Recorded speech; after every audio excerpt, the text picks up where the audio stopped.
bonsoir à toutes et à tous pour cette dernière conférence donc, de la saison.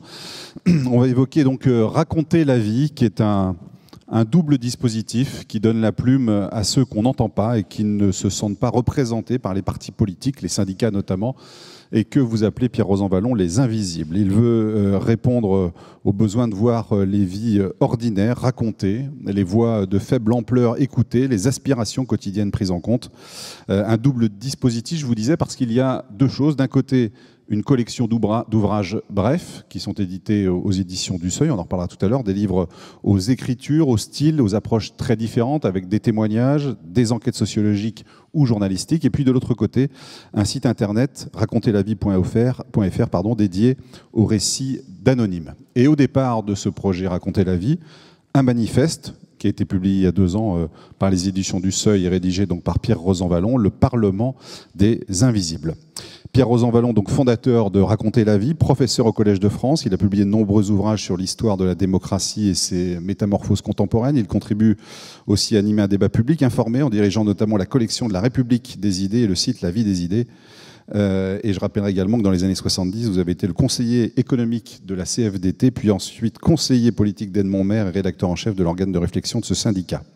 À vos côtés, Pauline Pérez, bonjour, directrice éditoriale de Raconter la vie. Elle dirige la collection donc, de livres Raconter la vie et elle assure depuis ses tout débuts la coordination de l'ensemble du projet Raconter la vie. Et vous êtes par ailleurs professeur d'histoire sur les États-Unis, maître de conférence à l'Université de Nantes. Voilà, j'ai dit quelques petites choses sur ce projet Raconter la vie. On va rentrer bien sûr dans le détail, voir quelles sont les origines politiques, les constats que vous avez faits pour lancer ce mouvement. Et puis, on verra aussi avec Pauline Pérez les différentes formes littéraires que vous avez choisies pour raconter la vie. D'abord, Pierre Rosanvallon, c'est le constat d'une crise de la représentation qui a lancé Raconter la vie. Oui, le terme de crise de la représentation est sous toutes les lèvres parce que nous voyons bien qu'au fond, le système politique représente moins bien la société. Mais que veut dire représenter la société? Il y a 2 définitions du terme représenter. Être représenté, ça veut dire en premier lieu, en une définition qu'on pourrait dire procédurale, avoir quelqu'un qui prend la parole pour vous, quelqu'un qui défend vos intérêts. Mais être représenté, c'est aussi un deuxième sens qu'on oublie. Être représenté, cela veut dire que les réalités que l'on vit, elles sont présentes dans le débat public. Donc, être représenté, ça a 2 sens. C'est faire que ce qu'on vit soit mis sur la table, et ça veut dire avoir un délégué, quelqu'un qui parle pour vous. Donc, la politique, c'est d'abord par l'élection, choisir un délégué. Mais vous savez, dans l'histoire de la démocratie, il y a les 2 choses. La démocratie, c'est une procédure, élire des personnes. Il y a plusieurs façons de choisir quelqu'un. On peut le tirer au sort, on peut l'élire, on peut lui faire passer un examen. Mais faire passer un examen de président de la République, c'est pas évident. Faire passer un examen pour être président d'un conseil départemental, c'est pas évident. Parce que qui fait le programme, qui fait passer l'épreuve et qui va corriger les copies. Donc personne ne se mettrait d'accord. Donc l'élection, elle a un avantage. C'est la note. Ça met tout le monde d'accord, parce que tout le monde peut accepter que 51 soit supérieur à 49. Donc 49,3 même peut-être. Même 49,3 parfois. Donc l'élection, c'est une bonne façon de choisir un représentant. Mais il y a cette deuxième définition de la représentation, c'est faire en sorte que ce qu'on vit soit pris en compte. Or, avant même le suffrage universel, se poser la question comment faire en sorte qu'on parle vraiment de ce qui se passe dans la société. Et à ce moment-là, il y a eu tout un ensemble d'expériences. Dans la société française, après la Révolution, vers 1820, la période qu'on appelle de la Restauration, et la période de la monarchie de Juillet, après 1830, il y a, et ça nous a beaucoup inspiré, Pauline et moi, il y a un éditeur qui s'appelait Curmer, qui avait un grand copain qui s'appelait Balzac. Alors tout le monde a oublié le nom de Curmer, mais Balzac, évidemment pas. Et ils se sont dit, si on faisait des petits cahiers pour raconter de la vie de la société. Donc c'est dans cette tradition que vous inscrivez. Exactement. Et comme nous sommes historiens, ça nous avait frappé de dire, mais au fond, il faudrait revenir à ces choses-là. Et il y a aussi une phrase de Michelet qui nous avait frappé. Michelet, en 1848, il a vu cette réflexion. Il disait, mais comment faire la démocratie si on reste dans une ignorance les uns des autres. Faire la démocratie, c'est aussi être capable de parler ensemble. Et si chacun vit dans son coin, si chacun est dans l'ignorance des conditions de vie des autres, de ses idées, de ses problèmes, eh bien, qu'est-ce qui remplace? Qu'est-ce qui a à la place de cette ignorance? Il y a les préjugés.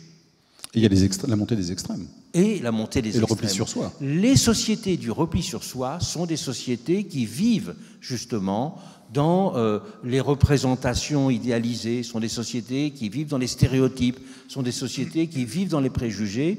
Et nous, il nous a semblé important de redonner de la chair à la façon dont on parle de la société. Vous savez, souvent on dit le problème du langage politique, c'est qu'il tourne à vide. Hein, c'est même le Premier ministre actuel qui avait dit le langage politique devient une langue morte. Mais pourquoi il devient une langue morte? Il devient une langue morte parce que c'est des stéréotypes. Ce sont des mots qui tournent à vide. Et donc, la vie de la démocratie, c'est donner une consistance. Au mot peuple. Au mot peuple, par exemple. Mais le peuple, c'est pas simplement le peuple en général. Le peuple, il faut le décliner. Ça peut être des communautés d'épreuves, ça peut être des métiers dont on parle moins. Pensez, par exemple, même au mot ouvrier. Quand on pense ouvrier, même dans les médias aujourd'hui, on dit ouvrier, ah ben oui, c'est l'automobile, c'est la sidérurgie, hier c'était le mineur, c'est les industries pétrochimiques. Mais aujourd'hui, savez-vous que pour l'INSEE, quelles sont les 2 catégories ouvrières qui sont en pleine expansion? C'est les chauffeurs-livreurs et les gens qui travaillent dans les entrepôts qu'il y a de logistique, comme on dit, qu'il y a le long des autoroutes. Donc parler de la société française aujourd'hui, très souvent, on a tendance à en parler au passé. Et si on veut en parler au présent, eh ben, il faut décrire ces nouvelles réalités. Il faut faire vivre, si je puis dire, la vie réelle des Français. Le micro, pardon, s'il vous plaît. Le micro bien près. Ouais. Ah, pardon. Alors, qui sont les invisibles? C'est nous tous les Français qui ne nous sentons pas représentés? Les invisibles, c'est pas simplement les exclus. Parce que c'est pour cela qu'un des premiers livres qu'on ait publié, un des premiers livres, c'était la vie justement d'un jeune qui avait un peu raté toutes ses études et qui se retrouvait dans des centres logistiques. Et l'ouvrier d'aujourd'hui, c'est beaucoup ces centres logistiques. Pensez que Amazon a tout de même des centres où il y a 3000 personnes qui travaillent. Aujourd'hui, il n'y a plus que 2-3 établissements industriels qui dépassent 10 000 personnes. Je crois qu'il y a évidemment à Sochaux, il y a encore 7 ou 8 000 personnes, et il y en a à peu près 10 000 qui sont pour Airbus à Toulouse. Mais sinon, même les grandes concentrations ouvrières aujourd'hui, c'est ça, c'est le long des autoroutes, ces centres logistiques. Eh bien, le deuxième livre qu'on a voulu publier, c'est le livre d'un chercheur en physique fondamentale. Alors et ce chercheur, en plus, il a été membre de l'Académie des sciences. Alors quelqu'un qui est dans chercheur fondamental, membre de l'Académie des sciences, c'est pas un invisible socialement, parce que c'est quelqu'un qui a sa place dans la société, qui a un job socialement reconnu, mais il est quand même invisible parce que personne ne sait réellement ce qu'il fait. Et tout le monde a des représentations un peu mythiques, je dirais, de ce qu'est le travail de la science. On ne peut pas savoir tout ce qui... Voilà. Et lui, il a fait un livre où il raconte son quotidien. Ce que veut dire bricoler sa machine expérimentale, ce que veut dire travailler avec d'autres, ce que veut dire comment on invente quelque chose. Donc ça, il l'a raconté non pas par la théorie, mais en décrivant sa vie au quotidien. Pardon, mais vous parlez d'invisible, mais aujourd'hui, dans les réseaux sociaux, tout le monde raconte sa vie personnelle sur les réseaux sociaux. On est hyper visible, au contraire. Oui, mais il y a un paradoxe entre, pourrait-on dire, la visibilité et la lisibilité. Tout le monde est visible en ce sens que on peut raconter son dernier flirt, on peut raconter sa vie de famille, mais est-ce qu'on raconte son travail? Est-ce qu'on raconte véritablement ses épreuves? Non. Il y a aujourd'hui, on pourrait dire, un surcroît de visibilité tapageuse et superficielle et une sorte d'obscurité sur ce qu'on vit véritablement dans la société.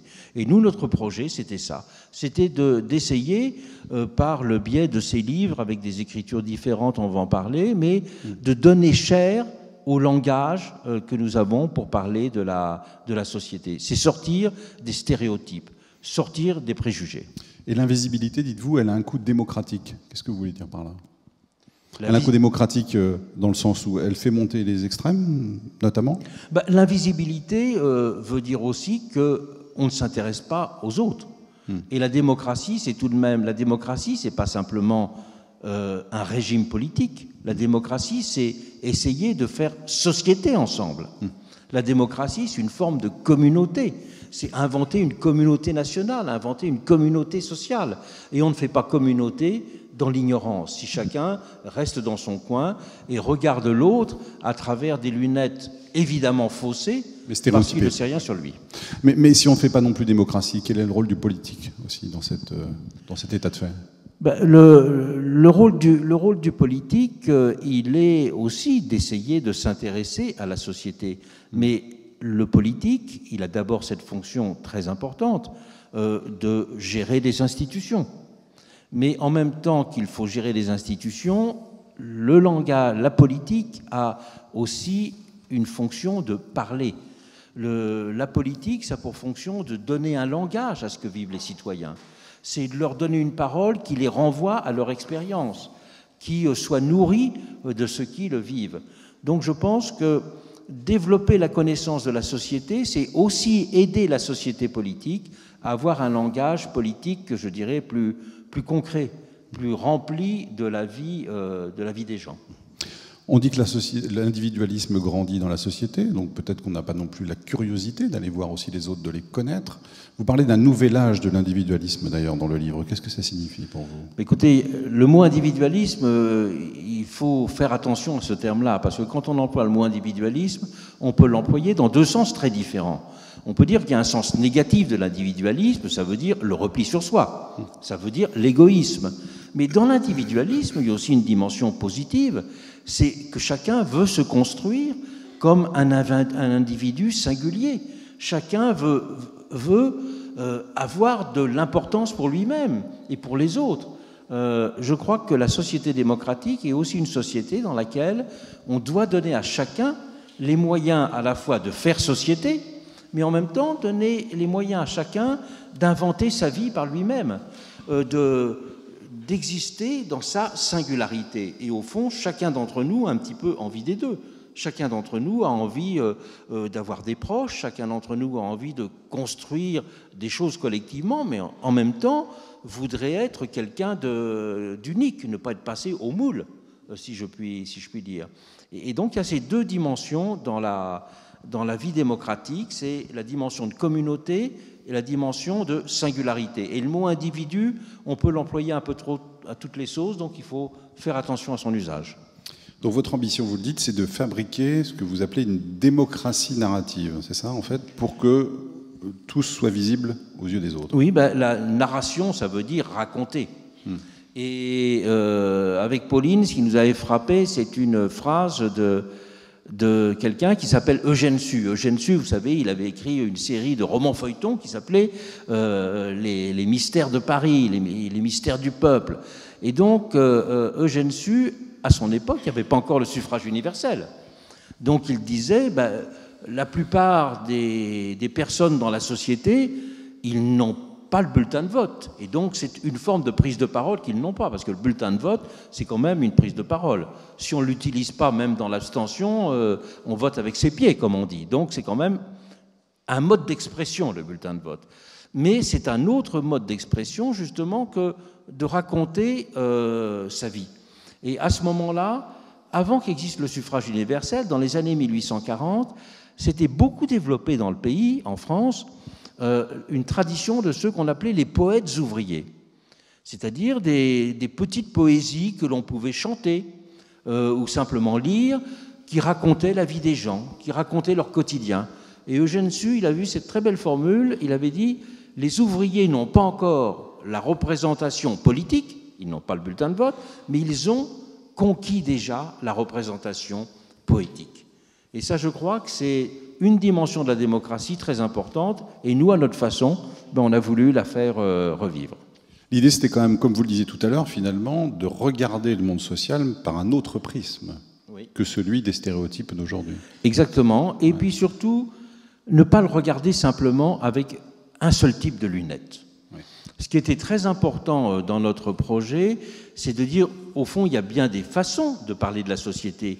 Après tout, les romanciers, et on parlait tout à l'heure de Balzac, qu'est-ce que Balzac, si ce n'est quelqu'un qui a essayé d'écrire ce qu'il appelait la comédie humaine, c'est-à-dire de décrire la société de son temps, les différents métiers, les différentes professions, mais aussi Paris en même temps que les différentes régions, et de faire comprendre aussi les ambitions, de faire comprendre les situations de domination. C'est donc de faire un panorama dans toute sa complexité de la société. Et cela, très souvent aujourd'hui, ce sont les romanciers qui remplissent aussi ce rôle-là. Les romanciers, c'est ceux qui racontent, en quelque sorte, qui trouvent les mots pour raconter ce qu'on vit. Alors, il est vrai qu'il y a deux types de romans. En France, il y a beaucoup de romans qui sont très psychologiques, c'est-à-dire qui racontent les problèmes personnels, familiaux des uns et des autres. Et si on voit, par exemple, en Afrique, si on regarde en Inde, si on regarde en Amérique, il y a une place beaucoup plus grande qui est faite à la société. Donc il faut se tourner vers des romanciers aussi pour raconter la société. Ben, c'est pour ça qu'on a demandé par exemple à Annie Ernaux, qu'est-ce qu'elle a fait? Elle a tenu le journal de son supermarché. Mais le propre d'un écrivain, c'est qu'un écrivain, c'est quelqu'un qui aide à connaître le monde. L'écrivain, c'est pas simplement celui qui fait des belles phrases. L'écrivain, c'est celui qui vous fait comprendre un univers, qui trouve les mots pour vous faire comprendre cet univers.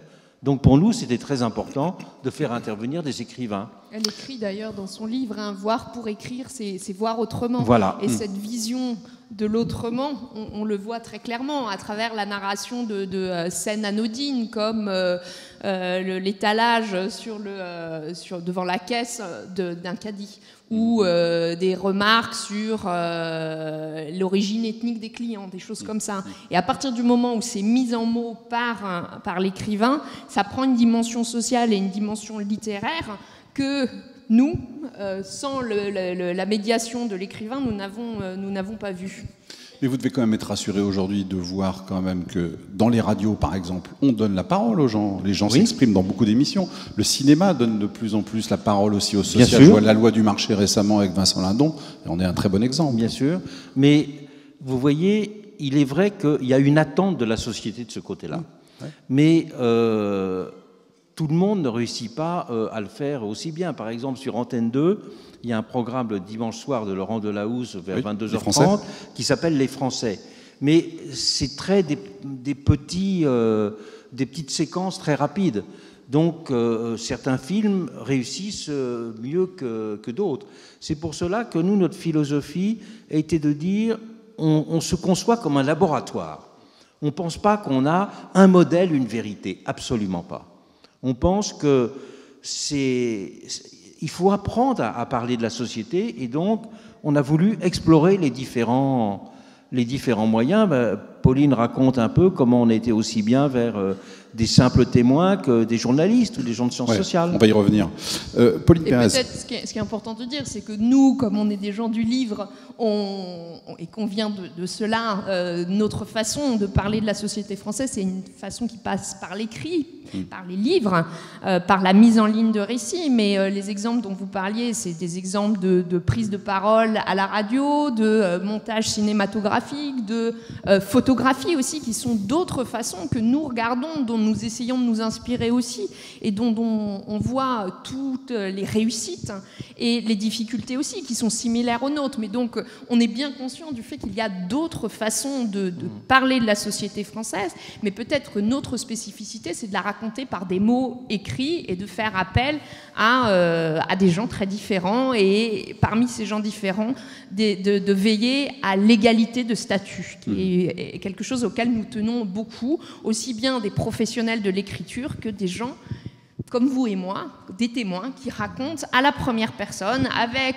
ou sans aide, leur quotidien, leur expérience. Par exemple, on va y revenir sur quelques exemples. Il y a 2 semaines, nous avons publié un livre qui s'appelle « À l'abattoir ». Ce livre était le témoignage d'un ouvrier de la SVA qui travaille dans la tuerie d'un abattoir à Liffré, c'est juste à côté de Rennes. Bon.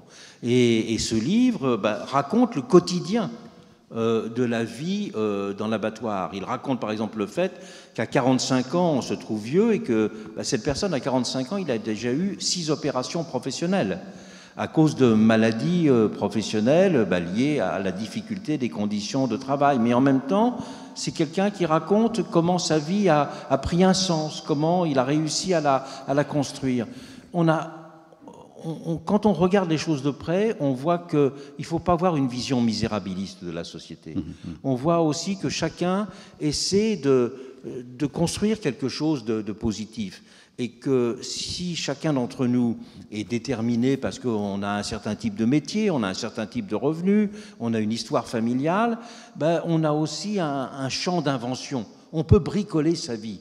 On peut bricoler sa vie. On peut aussi inventer des moyens de résistance à la fatalité. On peut surmonter des difficultés. On peut sortir des épreuves. Et c'est aussi cela que l'on veut rencontrer, que l'on veut raconter. Ouais, plusieurs des livres qu'on a publiés tournent autour de cette idée du bricolage de sa vie pour aménager des contraintes qui peuvent sembler trop lourdes. Je pense par exemple à La femme au chat qu'on a publié au tout début. L'idée, c'était quand même de montrer qu'il y avait des diversités de situations et que quelqu'un qui pouvait se sentir prisonnier d'un statut de fonctionnaire du Trésor public pouvait s'imaginer et se bricoler une seconde vie. Une autre vie professionnelle. Ouais.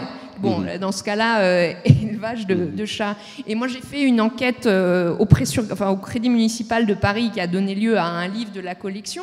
Et là aussi, on a essayé de montrer que les femmes pauvres, j'ai essayé de montrer que les femmes pauvres qui viennent mettre en gage leurs bijoux, ce ne sont pas des femmes misérables, des femmes prises en étau, ce sont des femmes qui déploient un trésor d'ingéniosité qu'on ne soupçonne pas avant d'entrer dans cet endroit-là. Alors voilà, la liberté s'achète en mettant en gage de l'or et l'argent qu'on dégage de cette mise en gage, elle permet d'avoir une vie à soi, d'avoir une vie cachée, de partir loin, d'être indépendant des hommes, etc.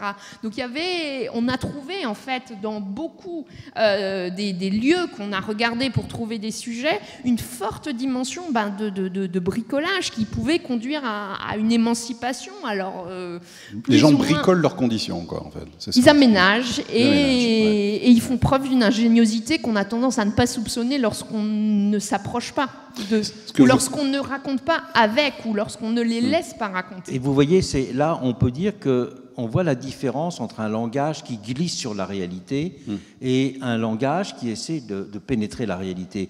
On glisse sur la réalité si on se contente de dire « Ah ben oui, il y a les exclus, il y a les marginalisés. » Les bobos. Ou les bobos. Là, on est dans le stéréotype. Donc, grosso modo, ou les immigrés pauvres. On dit des choses en général, mais on ne pénètre pas le cœur de ce qui fait la vie des gens. Or, ce qui fait le cœur de la vie des gens, c'est justement ce mélange continuel entre des contraintes, des obligations dans lesquelles ils se trouvent, des limitations de revenus, des situations familiales données, et puis l'essai de s'en sortir, l'essai de donner une chance supplémentaire à ses enfants. Et c'est très important de montrer ça pour comprendre la dynamique d'une société. C'est intéressant aussi, c'est que vous êtes attaché à ce qu'on décrive des lieux auxquels on attache assez peu d'importance d'habitude. Vous parlez d'Annie Ernaux tout à l'heure, les hypermarchés, clairement, c'est pas forcément sujet qui... Et pourtant, on y passe plusieurs heures par semaine. Ouais. Mais c'est ce qu'elle montre très bien dans son livre, de dire mais comment expliquer qu'un lieu si important dans la vie quotidienne des gens, et surtout des femmes, ce qui n'est pas anodin, et elle le précise dans sa réflexion, comment expliquer que ce lieu a été à ce point délaissé par la littérature.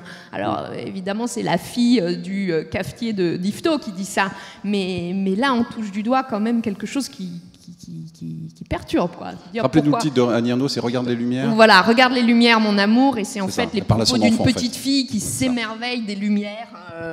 Voilà, c'est aussi un lieu de spectacle, c'est pas seulement un lieu d'achat, c'est un lieu de divertissement, c'est un lieu d'ébahissement. Et ça, c'est aussi une façon de revisiter des lieux avec un autre regard.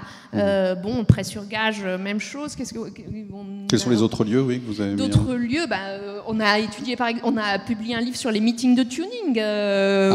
Oui. voilà, la passion du tuning, et qui a quand même permis, à nos yeux, de complètement revisiter un loisir populaire assez méprisé, pour être honnête. Et on était très contents de voir que la journaliste du Nord qui a écrit ça, qui est pigiste à Libération, elle avait un vrai goût et une vraie admiration pour cette... Alors encore une fois, une ingéniosité artistique, mécanique aussi, des gens qui s'organisaient une vie en marge de souvent leur vie ouvrière autour de rassemblements, de compétitions, de pratiques agonistiques aussi. Alors vous le rappeliez tout à l'heure, vous avez ouvert le projet à toutes les écritures, donc la littérature, les sciences sociales, l'enquête sociale journalistique, le témoignage. Quel est selon vous le mode le plus efficace en tout cas pour permettre ce que vous disiez tout à l'heure, c'est-à-dire de découvrir un peu mieux le monde social? Est-ce qu'il y en a un d'ailleurs qui est un peu plus efficace que les autres? Justement, ne fait pas de hiérarchie. Je pense que l'idée générale, c'est que l'écriture produit de la connaissance. Et moi, je lisais peu de romans. Pauline lisait beaucoup de romans, moi j'en lisais très peu. Et ça m'a fait découvrir autrement la littérature. Pour moi, la littérature, avant, c'était quand même des histoires, c'était une mise en scène. Alors que j'ai compris qu'au fond, la littérature qui était puissante, c'est une littérature qui nous faisait connaître le monde, qui nous amenait à porter un regard différent. Et ça, je l'ai compris, par exemple, en discutant avec Annie Ernaux. Elle a pris des notes sur son supermarché. Elle disait, le simple fait de prendre des notes, je regardais différemment les choses. Elle n'aime pas énormément Marcel Proust, Annie Ernaux. Mais elle dit, ce qui est extraordinaire chez lui, c'est qu'il fait comprendre un morceau de société. Un morceau de société bourgeoise, aristocratique du début du XXe siècle. Et nous, on a essayé justement de ne pas avoir en tête de modèle et de dire on fait une expérimentation et tout doit être tenté. Et au fond, il y a des perles aussi dans le simple témoignage. Anthony Ouvrier d'aujourd'hui, c'est justement ce jeune de 27 ans. On apprend... Par ce qu'il dit, on apprend beaucoup de choses, même par exemple sur les entretiens d'embauche, sur les lettres de motivation. Tout ça, c'est des petits détails, mais qui donnent de la saveur et on peut dire de la chair à la vie quotidienne. Et puis il y a une authenticité du témoignage à laquelle je pense que tout le monde et tous les lecteurs sont sensibles, et cette authenticité elle est porteuse d'un incroyable pouvoir d'authentification, et on a vu autour de nous l'effet que ce livre pouvait avoir sur des jeunes. Le livre a été beaucoup lu dans des classes de lycée, a été discuté, je crois que c'est un des livres qui tourne dans sur le jeune ouvrier, voilà, ça dans le département de la Sarthe, donc un livre qui suscite de la discussion, parce que c'est un livre qui est franc, qui ne fait étalage de rien, qui est très honnête et très franc. L'autre, évidemment, la littérature a aussi ce recours à des personnages éminemment incarnés, et d'une autre manière produit aussi ce pouvoir d'identification. On le voit bien dans le dernier livre qu'a publié Maëlys de Kerangal dans la collection Un chemin de table, qui est littéralement porté par ce jeune cuisinier, Mauro. Mais l'idée, c'était quand même de montrer que les paroles brutes des gens, les témoignages, sont aussi légitimes finalement que ceux des professionnels de l'écrit. Bien sûr. Légitimes, aussi légitimes que les autres, et c'est pour ça qu'on les accueille dans la même collection, sans différenciation aucune de prix, de mise en page, de commercialisation. L'idée, c'est de rémunération des auteurs. Voilà. C'est un modèle totalement démocratique. Même les grands auteurs célèbres, nous leur donnons 1000 € comme d'avaloir comme les autres. Alors s'ils vendent un peu plus de livres, ils ont un peu plus. Mais on a voulu vraiment qu'il y ait ce sentiment que tout était mis à égalité, parce que comme on est un laboratoire, on ne sait pas à l'avance comment les choses vont marcher. Et on a beaucoup appris aussi parce que des photographes sont venus nous voir, parce que des hommes de théâtre sont venus nous voir. Il y a des projets, déjà des choses réalisées par la Comédie de Saint-Étienne, par exemple, qui a mis en scène le livre du chercheur scientifique. Bon. Il y a aussi les Tréteaux de France, avec qui on a beaucoup travaillé. Il y a sur France Inter, il y a une collaboration qui a commencé, c'était cette semaine, je crois. Enfin, il y a la dernière collaboration qui est en ligne, qui est podcastable, effectivement, dans la rubrique « À ton âge ». Voilà, on fera l'an prochain un projet avec France Culture. La seule chose aussi, c'est que nous, on fait des choses qui sont accessibles, qui ne demandent pas des moyens énormes. Si on veut faire un film, même un film simple, coûte quand même beaucoup de centaines de milliers d'euros, sinon des millions. Alors qu'écrire un bouquin, ça coûte pas cher. Et puis notre volonté, c'était vraiment de produire à la fois des livres et des récits en ligne qui soient réappropriables par tout le monde. Donc on conçoit ça comme une mise à disposition du public et de tous les créateurs qui veulent transformer ce texte en documents audio, en mise en scène, en pièces de théâtre. Alors vous disiez récemment qu'un des premiers renseignements de l'expérience était qu'une part importante des récits que vous recevez ne porte pas sur des expériences sociales, mais sur des difficultés psychologiques. Oui, ça c'est le cas des récits qu'on reçoit sur le site, parce que peut-être que c'est important d'insister sur cette précision immédiatement, d'emblée. Oui. Les livres, pour la quasi-totalité d'entre eux, à une exception, sont issus de commandes de notre part. Donc c'est vous qui suscitez des thèmes. On suscite les thèmes, on cherche des auteurs, on discute avec des auteurs, à l'exception d'un livre, La Barbe, qui est un témoignage à la première personne, publié par un auteur qu'on avait repéré sur le site. Pour le site, c'est autre chose. Tout le monde est invité, s'il ou elle le souhaite, à mettre un récit en ligne.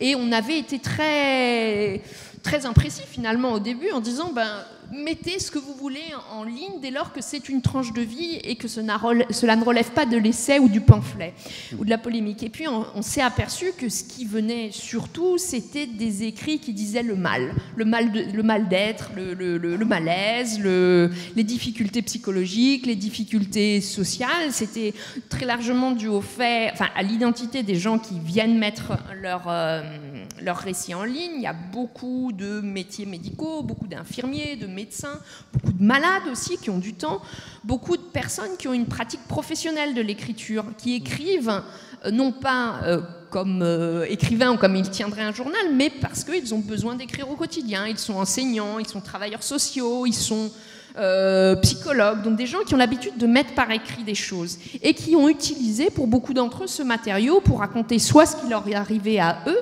soit des expériences de proches. Mais on a été assez déconcertés quand même. On était déconcertés parce que ce n'était pas notre but.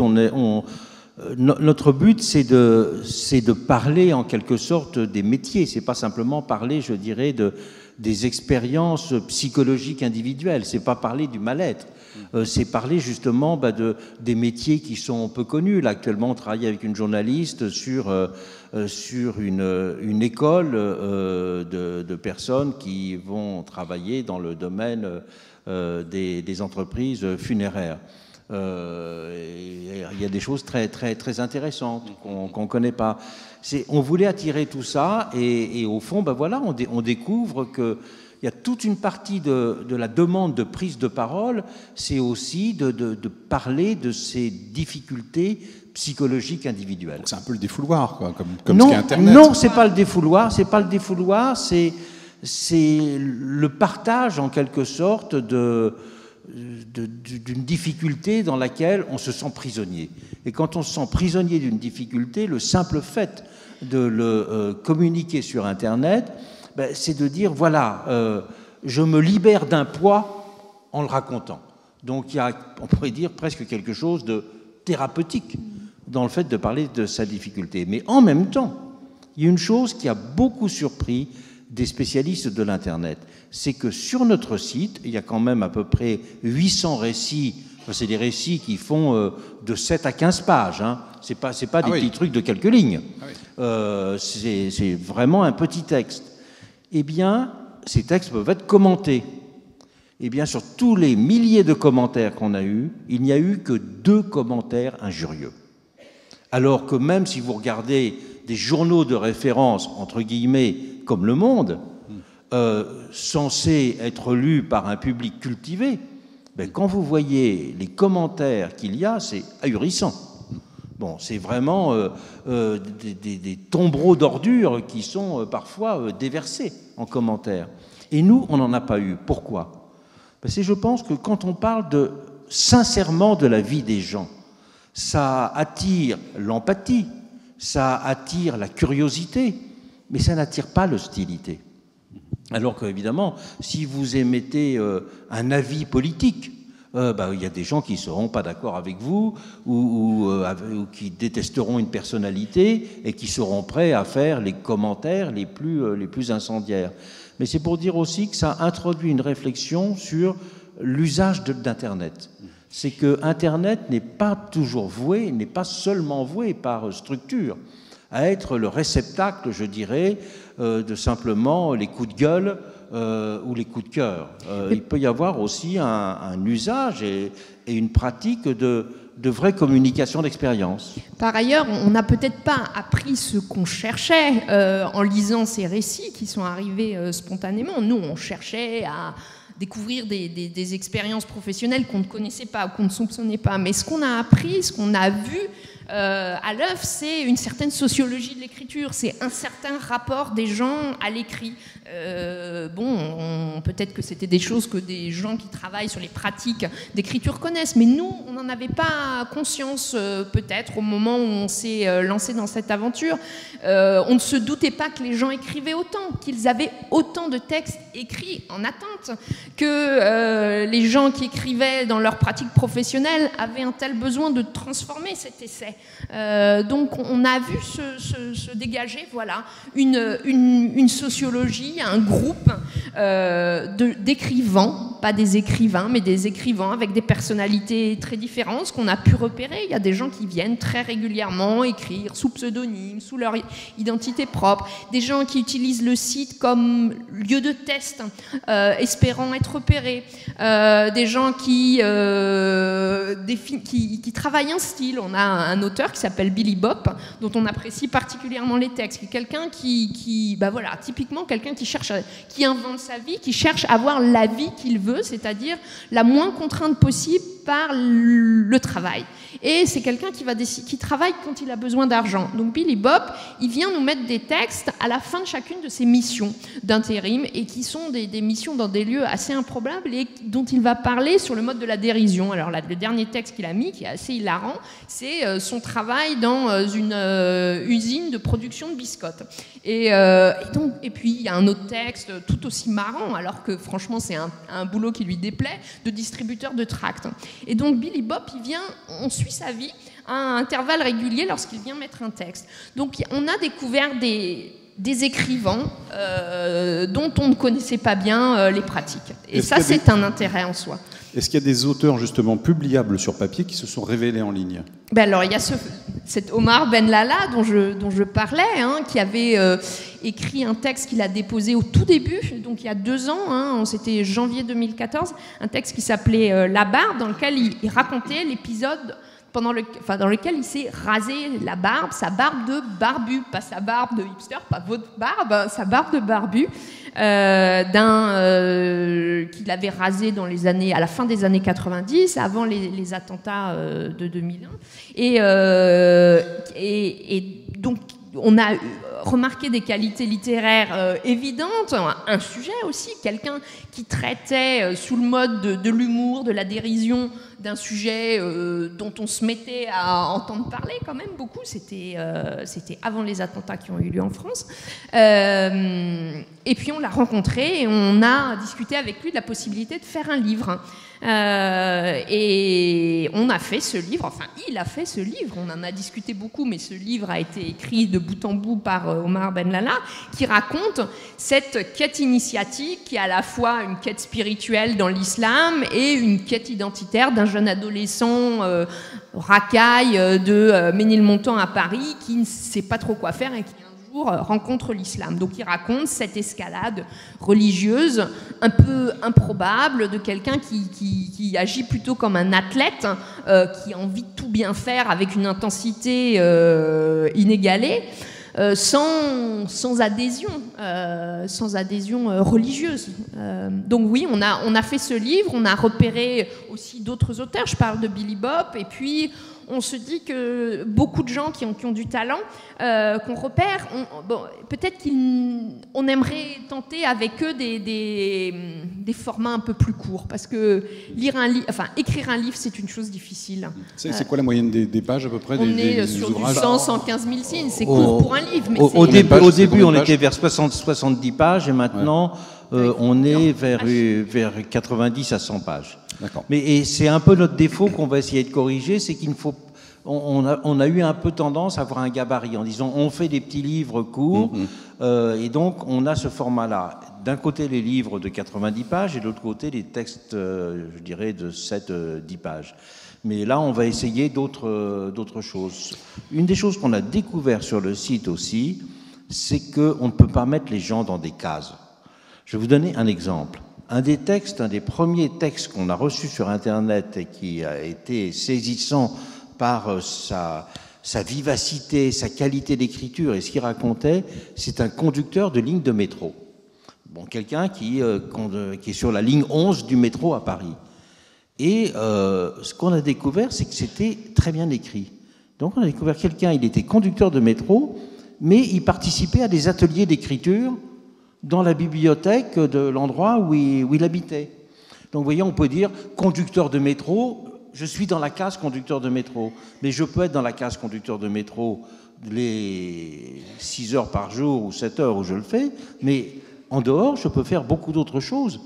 Je peux faire du théâtre, je peux suivre un atelier d'écriture, et c'est ça aussi que nous a appris à nous aussi cette expérience, c'est qu'il ne faut pas mettre les gens dans les cases. Que les gens ont des vies qui peuvent être composites, qui peuvent être riches de choses différentes. Et je pense que diriger ce projet, ça a changé notre regard sur la société française, et c'est peut-être un peu vague de dire ça, mais je pense que la lecture produit le même type d'effet, de regarder les gens différemment, d'être dans une posture d'intérêt pour autrui, posture, le terme est mal choisi, mais d'être dans l'ouverture à l'autre. Et je pense que, en tous les cas, pour moi, ça a été un grand apprentissage, pas seulement intellectuel, mais aussi comme posture dans la vie. Est-ce que, Pauline, l'utilisation de la première personne dans les récits, c'est une consigne éditoriale de votre part?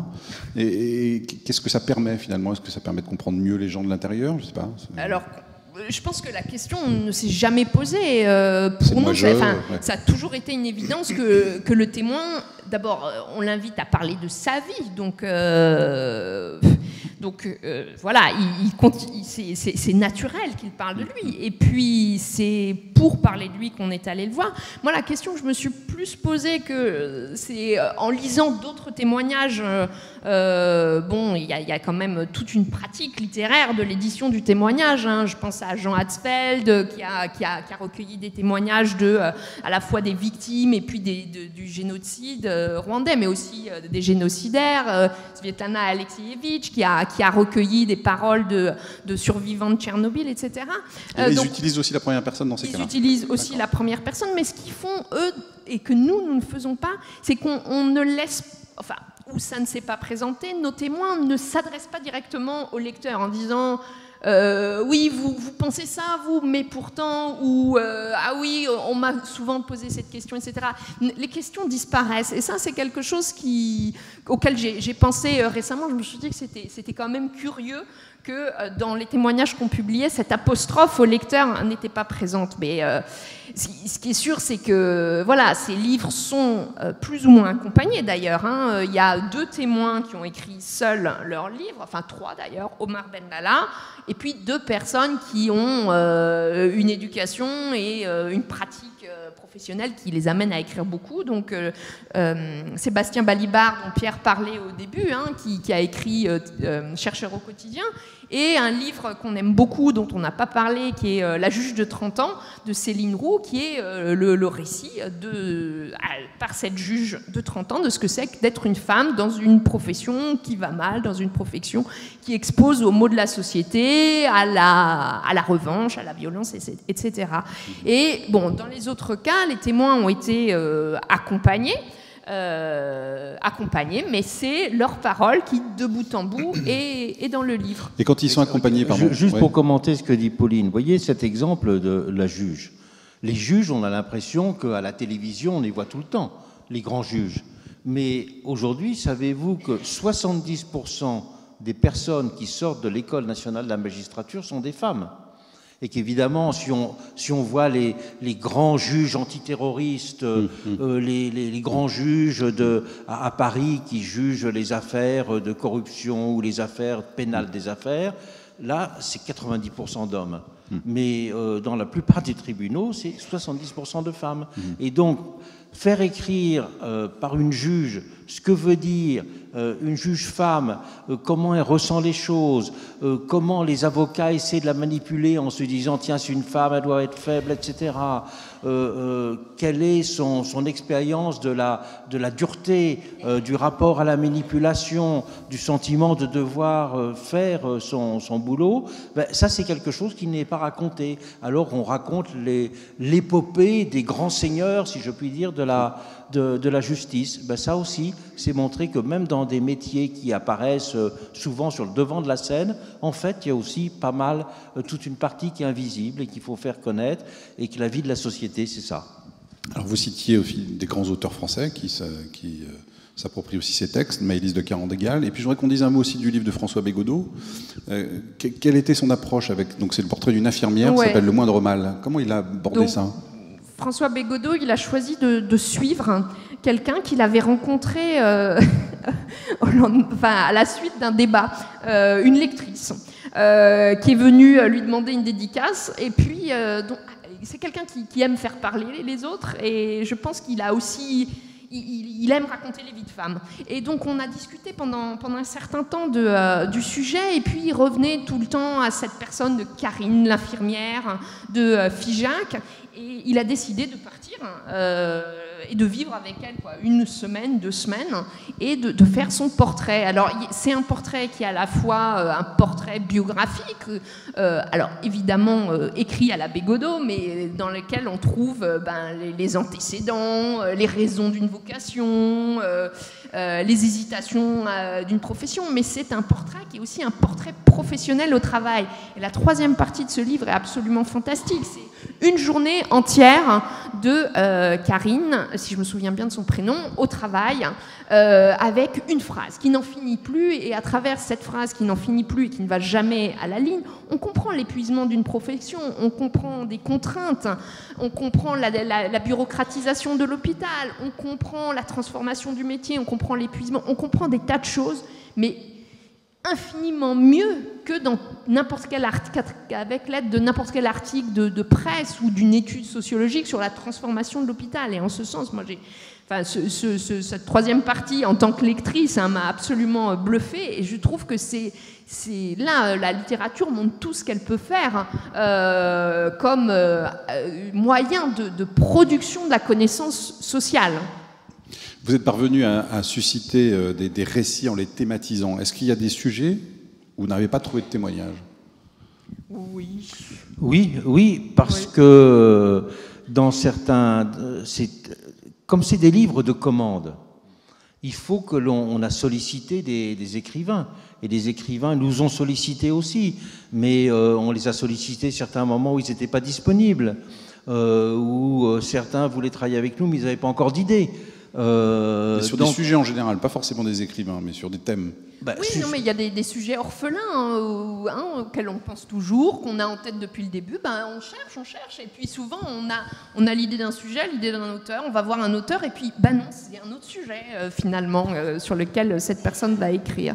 Et aussi, on a un programme éditorial, mais on a aussi... On ne publie que 10 livres par an. Hein. Alors 10 livres par an, c'est déjà pas mal. Mais pour parler de la société française, c'est une goutte d'eau dans la mer. On a beaucoup d'enthousiasme, mais en même temps, on est modeste, parce qu'on voit bien qu'il faudrait que ce type de laboratoire qui est le nôtre, il soit multiplié par 10, il faudrait qu'il soit multiplié par 100. Et c'est pour ça que notre plus grande satisfaction, c'est quand on rencontre des personnes à qui on donne envie de faire la même chose à leur échelle, là où elles sont.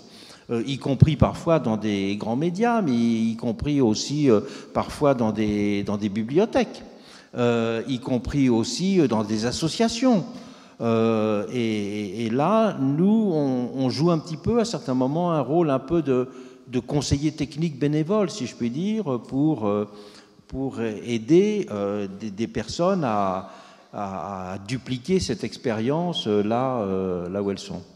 On entend votre enthousiasme sur ce projet. Est-ce que cet enthousiasme, on le retrouve en termes d'achat de ces livres, de succès? Qui sont vos lecteurs? Et est-ce que c'est le public que vous espériez toucher? Alors là, il faut être honnête. La vente des livres est très différenciée. Il est évident que notre plus gros succès, on en a vendu plus de 40 000 exemplaires, sans surprise, c'est Annie Ernaux, oui, qui est une grande romancière. Mais quand je pense que le témoignage, moi, Anthony, ouvrier d'aujourd'hui, qui est l'anonyme absolu, on en a vendu 6 000 exemplaires, c'est aussi qu'il y a une curiosité. Et bien 6 000, c'est très bien aujourd'hui en littérature. Et c'est quand même quelque chose. Mais nous, on a fait aussi le pari de faire des livres très bon marché. Donc, puisque ces livres actuellement sont à 7,90 €, donc c'est une entreprise militante tout de même, d'une certaine façon, ce que l'on fait. Un acte politique? Oui, on peut nommer politique au sens noble du terme, bien sûr, qui construit la cité. Voilà, on peut dire que notre but, c'est d'apporter notre pierre pour construire une cité qui ne soit pas une cité du fantasme, qui ne soit pas une cité simplement du malentendu, mais qui soit une cité de la connaissance mutuelle. Donc, succès relatif quand même sur certains livres, Pauline, et concernant le public. Des gros succès, bon, voilà. Et qui vous lit alors? Comme l'a dit Pierre, des succès surtout sur les noms connus, bien sûr. Pas seulement. Et évidemment, ce succès porte la collection et permet de parler des autres titres en même temps. Bien sûr. Qui sont nos lecteurs? Je pense que voilà, il y a le fan club habituel des grands écrivains, et puis il y a des gens qui ressemblent beaucoup à ceux et celles qui sont venus ce soir, hein, des gens qui sont des gros lecteurs, des gens qui sont engagés dans des associations, qui sont militants. Beaucoup de profs, beaucoup de gens qui fréquentent les bibliothèques, qui sont dans la Sarthe, mais aussi ailleurs, des grands fans, des grands supporters de notre entreprise, entreprise au sens large du terme. Donc voilà, le public cultivé et curieux, habituel. Il y a beaucoup de lecteurs de la République des idées aussi, de l'autre côté. Et vous espériez quand même un public plus hétéroclite? Ah ben non. Voilà, on visait un public plus large et plus populaire, c'est pour ça que... Et qu'on a eu que très partiellement. Ça, on a eu une expérience qui est très intéressante. C'est que quand on a lancé la collection, le groupe Carrefour s'est entiché de la collection. Ils disant mais ça c'est formidable, et a fait un gros effort de mise en place de la collection dans tous les carrefours en France. On en a mis dans les carrefours en place plus de 3000 exemplaires de chaque livre, ce qui est beaucoup. Eh bien, ça a très mal marché. Ça a très mal marché. On a vendu nos livres, pour l'essentiel, dans 2 types d'espaces. On les a vendus dans les librairies classiques et on les a vendus à la suite de tout un ensemble de rencontres et de conférences. Et là, on a parfois, on était l'an dernier, on a fait une rencontre à la Charité-sur-Loire, qui est dans la Nièvre, un petit bourg qui fait 7000 habitants.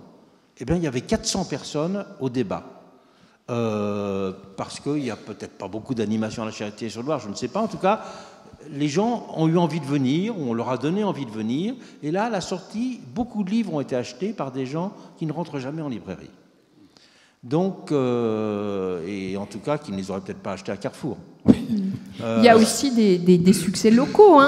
Tu parlais de l'abattoir tout à l'heure. Oui. C'est un livre qui est acheté en Bretagne, qui est lu en Bretagne. Il y a beaucoup de rencontres aux librairies autour de l'auteur, Stéphane Geffroy, voilà, qui échange autour de son métier, autour de d'un type d'entrepreneuriat breton et d'une industrie agroalimentaire.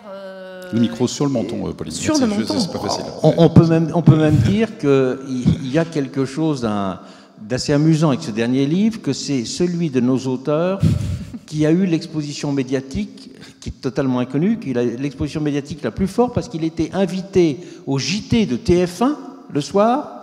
Il était invité au JT de FR3 Bretagne le midi et au journal télévisé du Grand Soir 3 sur FR3. Enfin, c'est l'actualité qui. Alors, ce qu'il est vrai, c'est parce qu'il y avait toute l'actualité sur les abattoirs, etc. Donc, comme les médias, ils avaient sous la main quelqu'un qui avait écrit un bouquin sur les abattoirs, donc il était invité un petit peu partout. Mais pour nous, c'était assez amusant et réconfortant de voir que l'inconnu total, qui tremblait de parler en public, était invité partout sur les plateaux de ces médias à cause de l'actualité. Mais ça dit quoi quand même qu'il n'y ait pas de la curiosité pour ce que sont les autres? Parce que c'était le départ de notre conversation aussi. Mais c'est peut-être aussi la formule du livre, justement. Le livre est quand même quelque chose qui peut, pour certains, être un peu intimidant. Même si c'est un livre court, ça peut intimider. Et donc c'est pour ça que nous aussi, on veut explorer d'autres formules.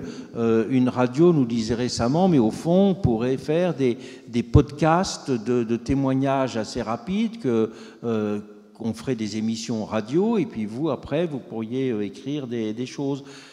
Je crois qu'il faut se mettre dans une démarche de faire des choses différentes, d'essayer de tâtonner. L'ambition était haute en 2014 quand vous avez écrit le livre, puisque vous commencez en disant « Le projet Raconter la vie, dont cet essai expose les ambitions et les moyens, veut contribuer à sortir le pays de l'état inquiétant dans lequel il se trouve. » Et l'intention, c'était finalement de créer un véritable mouvement social. Est-ce que vous avez revu vos ambitions à la baisse? Attention, quand je dis mouvement social, c'est pas un mouvement partisan, c'est un mouvement de curiosité.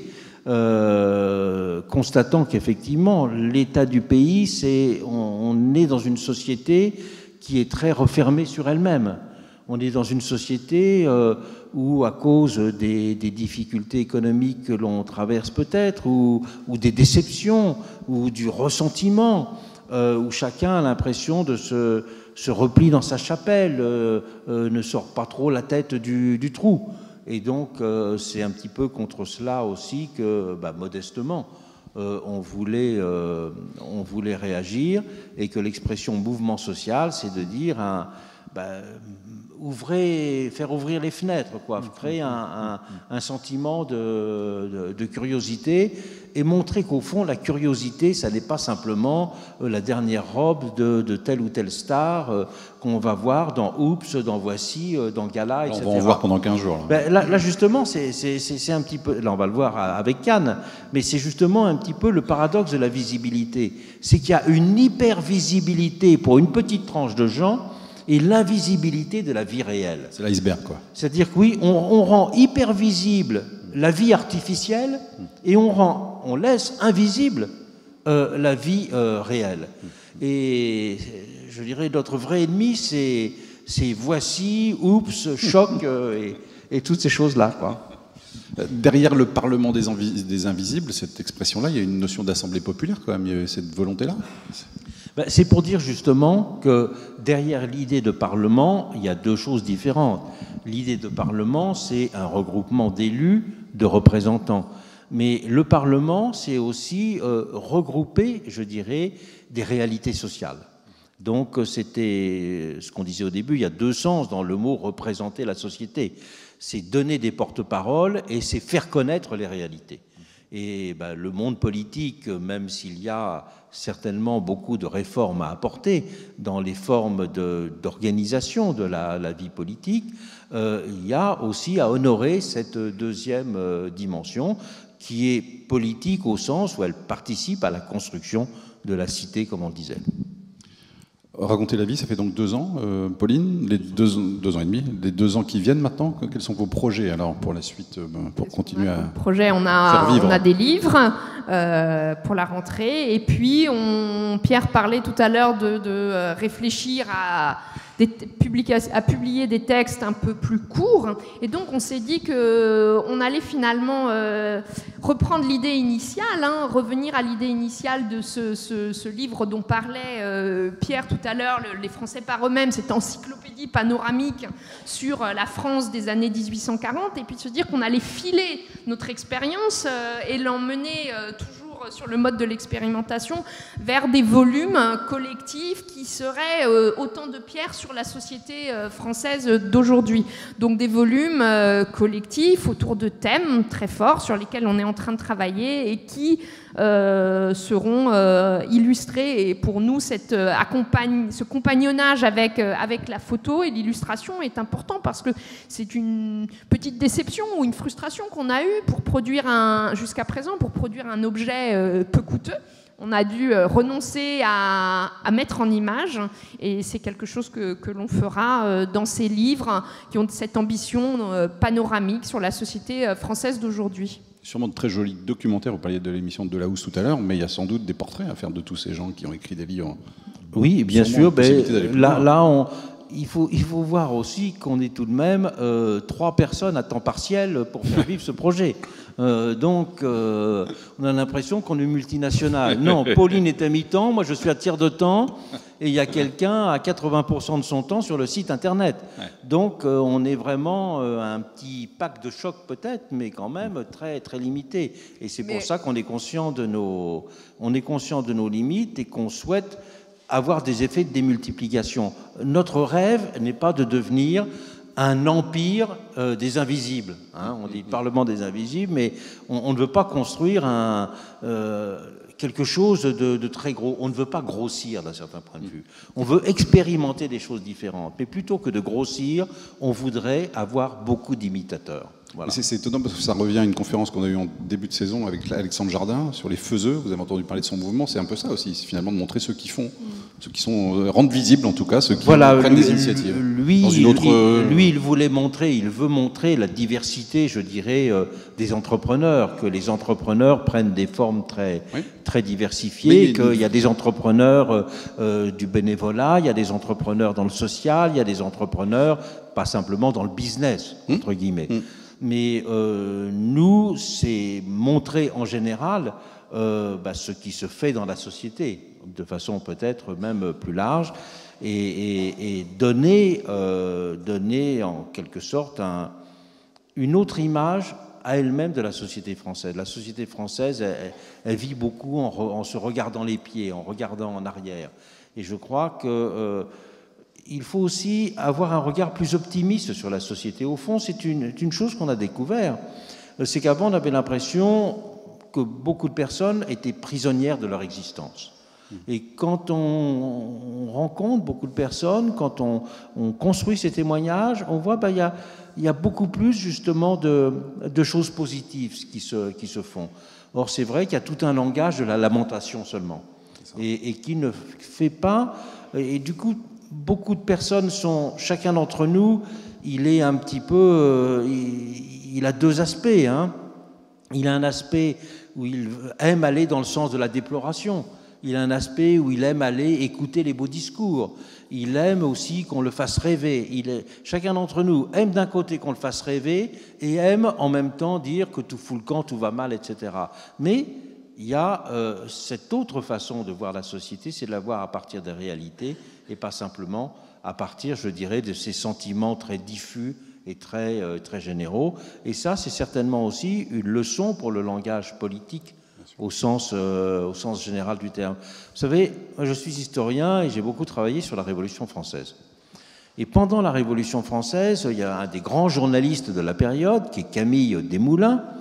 Il avait une très belle expression. Il disait « Vivre en République, c'est donner un juste nom aux personnes et aux choses. » Et ça, c'est très important. C'est-à-dire que quand on galvaude le langage, c'est que la société ne va pas. Et au fond, les régimes les plus tyranniques, ce sont des régimes dans lesquels le langage est galvaudé. On appelle bien le mal, on appelle peuple ceux que l'on domine, on appelle démocratie le fait qu'on vous bourre le crâne. Et cette expérience de trouver les mots justes, cela veut dire aussi qu'une grande partie de la démocratie tourne autour de ce qu'on appelait, dès la période grecque, le parler vrai. Vous savez, il y avait un très grand historien du monde grec, qui est un Romain, qui s'appelait Polybe. Et Polybe disait, ce qui me frappe quand on voit la Grèce, c'est qu'au fond, ils ont deux mots pour définir la démocratie. Ils ont un mot qui s'appelle, je l'ai dit en grec et je l'ai traduit tout de suite, un mot qui s'appelle l'iségoria et un mot la parésia. L'iségoria, ça veut dire que chacun a un droit égal à la parole. Chacun est présent sur le forum. On dirait aujourd'hui, c'est le droit de vote. C'est le droit de vote, c'est le droit de s'exprimer, et le bulletin de vote, c'est une façon de s'exprimer qui est à la fois solennelle et qui produit des effets de décision importants. Mais la deuxième caractéristique de la démocratie, il disait, c'est la parésia. C'est le fait de parler vrai. Il disait, ce qui tue la démocratie, c'est quand on ne parle plus vrai. Et on le sait bien, ça. On voit que le parler vrai, c'est quelque chose de problématique dans toutes les démocraties. Et que les régimes qu'on appelle populistes, qui hélas, on le vend en poupe dans un certain nombre de beaucoup de pays sur le globe aujourd'hui, sont justement des régimes dans lesquels le parler faux, si je puis dire, domine. Mais il faut voir aussi que le parler vrai, c'est difficile. Parce que chacun d'entre nous est un petit peu aussi schizophrène. Chacun d'entre nous voudrait le parler vrai et reproche quand il n'y a pas le parler vrai, mais chacun d'entre nous aime bien aussi le violon et la mandoline et le langage des promesses. Donc chacun d'entre nous voudrait le langage de la rigueur et puis en même temps adore le langage des promesses. Nous allons rentrer bientôt dans une période électorale. C'est ce que je veux dire. Ça va être, voilà, c'est un champ d'expérimentation. Que chacun d'entre nous se dise comment on passe de l'un à l'autre et moi, comment je me situe là-dedans. Parce qu'évidemment, c'est aussi chacun d'entre nous. Ce n'est pas simplement les autres qui sont schizophrènes. Alors, qui va représenter les Invisibles en 2017 ? Eh ben, ce qui est juste, ça, c'est quelque chose de très intéressant. Ben, je pense que c'est un travail qui est à faire par les associations, c'est un travail qui est à faire par les romanciers, c'est un travail qui est à faire par la presse, et peut-être aussi, dans l'idéal, ce serait le monde politique qui, au lieu de prendre la parole, donne peut-être plus souvent la parole. Il y a aussi des formes politiques à inventer. On pourrait inventer des types de forums citoyens qui soient des endroits de prise de parole. La mairie de Paris avait organisé, il n'y a pas longtemps, une nuit des débats qui était confiée, des tas de lieux étaient confiés à des associations différentes. Je crois que la démocratie, elle a une longue histoire derrière elle, mais c'est aussi une histoire de balbutiement, c'est une histoire d'expérimentation, c'est une histoire d'échec. Et il faut... nous n'avons pas trouvé la formule de la démocratie. Elle doit être toujours un mouvement un peu de perfectionnement, un mouvement d'expérimentation aussi, un mouvement d'exploration. Mais il est vrai que il y a des personnalités qui ne semblent pas spécialement être des explorateurs. Donc, dans la société, il faut aussi peut-être essayer de donner plus de place aux explorateurs. Mais c'est Marine Le Pen aujourd'hui qui représente les Invisibles, vous pensez ? Figurez-vous, je vais vous faire une confidence. On a découvert, après la publication le lancement de notre collection, et donc du bouquin Le Parlement des Invisibles, qu'il y avait eu une banderole Le Parlement des Invisibles à un meeting de Marine Le Pen. Mais donc, on s'est renseigné et on a vu elle l'avait mis, et puis après, il s'est dit c'est une mauvaise idée, il l'avait enlevé. Mais oui, effectivement, c'est quelqu'un qui nous a envoyé une photo d'un meeting où il y avait cette banderole qui a été, je dirais, slogan qui a été abandonné parce que peut-être considéré comme dangereux, je ne sais pas. Bien, est-ce qu'il y a des questions pour Pierre Rosanvallon ou Pauline ? Ça a été très complet, je crois, sur le projet, en tout cas. Je crois qu'il y a des livres qui sont disponibles de toute façon de la collection après la conférence. On peut dire juste un mot peut-être, Pauline, du site, parce qu'on en a beaucoup parlé, mais il n'y a pas que des écrits, il y a aussi de l'audio un peu, non, c'est ça? Il y a de l'audio et de la vidéo un peu sur le site? Oui, en fait le site est double. Il y a à la fois le site, c'est un prolongement de la collection, donc chaque titre de la collection est enrichi d'interviews, de documentaires, de photos, d'articles, de mise en contexte, etc.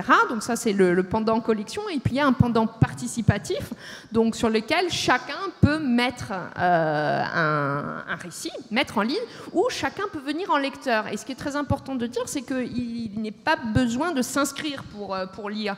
Ce site, c'est une bibliothèque qui libre de droit, une bibliothèque que l'on conçoit comme un bien public. Et donc, vous pouvez venir lire, chercher, vous faire accompagner par les parcours de lecture parce que 800 récits, ça devient difficile à lire. Et voilà, donc c'est quelque chose que vous pouvez fréquenter, soit en tant que membre de la communauté Raconter la vie, soit en tant qu'anonyme souhaitant butiner. Par rapport justement à certaines situations qui sont racontées, certaines vies qui sont racontées, il y a eu des propositions d'entraide de la part d'internautes? Oui, il y a eu... Pierre employait l'expression de communauté d'épreuves, de communauté d'expérience, et ces communautés, on les a vues se faire sous nos yeux, sous la forme de commentaires à des textes. Et notamment, il y a une... belle histoire tout de même d'une femme qui était à la porte, qui était sur le point d'être mise à la porte de son logement social et qui racontait. Et puis il y avait quelqu'un d'autre qui avait écrit un livre sur le travail bénévole en tant qu'avocat. Et en fait, ces deux personnes se sont rencontrées sur le site. Enfin, c'est une histoire parmi d'autres, mais cette communauté d'écriture a donné lieu à de l'entraide. Et bon, les auteurs qui viennent le plus souvent sur le site, on finit par les connaître. Il y en a qu'on a fait venir, il y en a qu'on a fait rencontrer aux médias aussi, qui souhaitaient savoir qui se cachait derrière des noms ou des pseudos. Donc on connaît un peu nos auteurs et on a vu comment le site avait pu avoir cette fonction à laquelle on n'avait pas pensé au départ. Voilà, de liens qui existent sans nous. Puis il y en a sous une forme, c'est que des personnes se sont proposées pour être des éditeurs bénévoles. C'est-à-dire qu'il y en a qui envoient des textes mais qui sont vraiment très mal ficelés et il faut les éditer. Il y a tout un groupe de personnes qui ont dit « Moi, je me propose d'être éditeur bénévole, c'est-à-dire qu'on appelle éditeur communautaire, pour aider d'autres personnes à trouver une formulation à ce qu'ils cherchent à exprimer. » Alors, avez-vous des questions? Oui, madame, je vous en prie. Vous avez le micro, je vous en prie. Je vous remercie de tout ce que vous nous avez abreuvé ce soir, mais il me manque une valeur qui est la loi française et l'égalité de chacun devant la loi. J'ai l'impression qu'il y a un sentiment d'insécurité actuellement du fait que nous avons une impression de ne pas être traités à part égale, nous les habitants de la France. Quel est votre point de vue? Vous parlez de Brice Hortefeux qui se fait flasher à 170 et qui fait convoquer les agents à la préfecture ce matin. Je ne sais pas si vous avez vu ça. Voilà, c'est ça. Non, mais vous soulevez une question très importante, mais qui n'est pas de l'ordre de notre projet.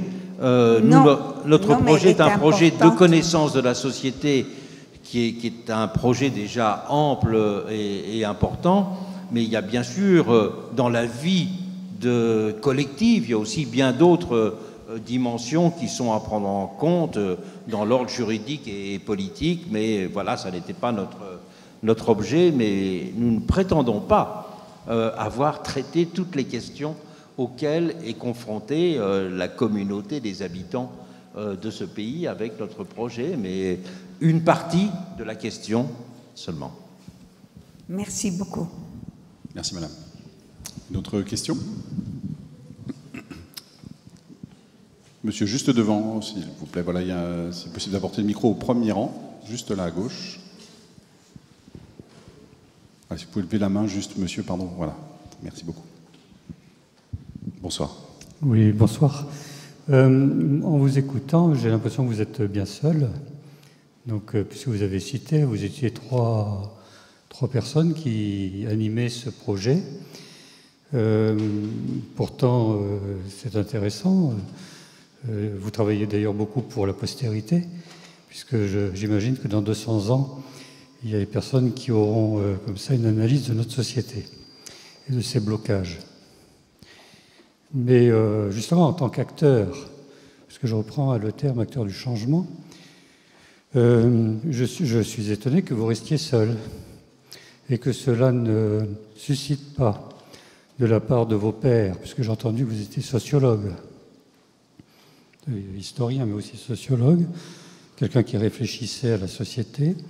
Alors quand je parle de vos pairs, c'est vos pairs autres sociologues, que ça ne crée pas un mouvement dont il faudrait trouver la forme pour éviter que ce soit un mouvement de captation de la parole des anonymes, mais un mouvement qui permette de pratiquer cette démocratie autrement et d'interpeller ceux qui...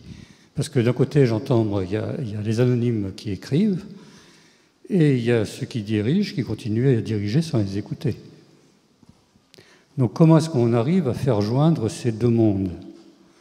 Et quel pourrait être le rôle que vous avez et que vous pourriez fédérer autour de ce projet qui permettrait de faire rapprocher ces deux mondes, de manière à ce que disait la première intervenante, on n'ait pas ce sentiment de déconnexion.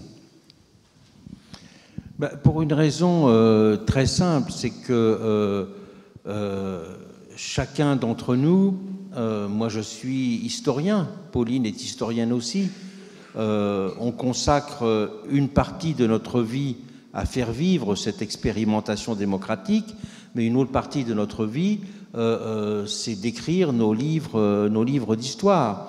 Et c'est pour ça que je disais tout à l'heure qu'on a le sentiment d'être des expérimentateurs, de faire un laboratoire, mais que d'autres prennent le relais. Je sais par exemple qu'un syndicat d'enseignants a lancé un site qui s'appelle « Raconter le travail ».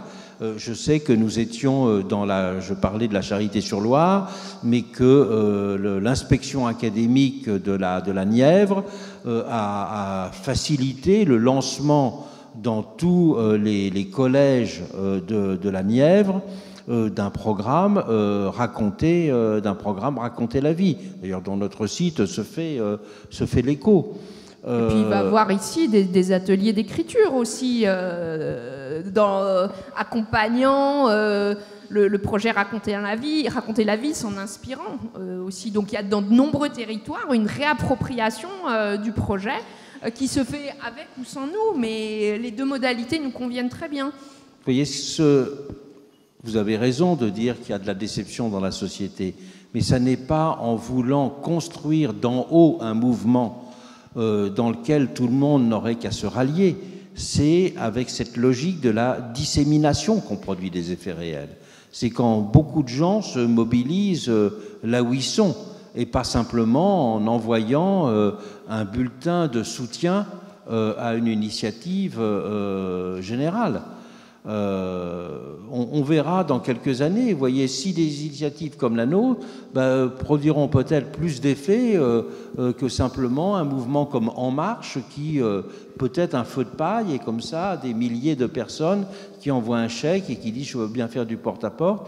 Mais qu'est-ce que transformer la société? C'est aussi ça la réflexion. Moi je pense qu'on transforme la société quand on fait des expériences qui mettent des gens en situation de prendre des choses en main. C'est ça. Et pas simplement quand on a une puissance médiatique ou autre en disant « ralliez-vous à mon panache ». Alors, une part de la politique veut dire « ralliez-vous à mon panache ». Parce que se rallier à un panache veut dire être en situation d'être élu. Et c'est évidemment une dimension fondamentale de la vie politique. Mais nous ne demandons pas à être élus.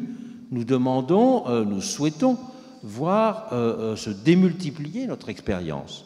Je pense que les livres ont une vie indépendante du projet aussi et qui sont potentiellement porteurs d'effets. Enfin, il y a beaucoup d'exemples qu'on peut prendre dans l'histoire de la littérature où il y a des livres qui ont fait changer les choses. Moi qui travaille sur les États-Unis, j'aime à me remémorer l'effet qu'a eu ce reportage social sous une forme romanesque qu'a été La Jungle d'Upton Sinclair, donc un livre vraiment choc, vraiment dérangeant sur les conditions de travail dans les abattoirs de Chicago. C'est pas anodin que je prenne cet exemple, parce qu'on a parlé d'abattoirs et de conditions de travail dans les abattoirs il y a peu de temps. Ben, ce livre a conduit à une prise de conscience très forte dans les mouvements réformistes américains, à la création d'une commission d'hygiène qui existe encore, et à la transformation et à la modification profonde des conditions de travail des ouvriers des abattoirs de Chicago. Donc la littérature, au sens très large, que ce soit la littérature au sens noble des écrivains, le reportage social, le témoignage,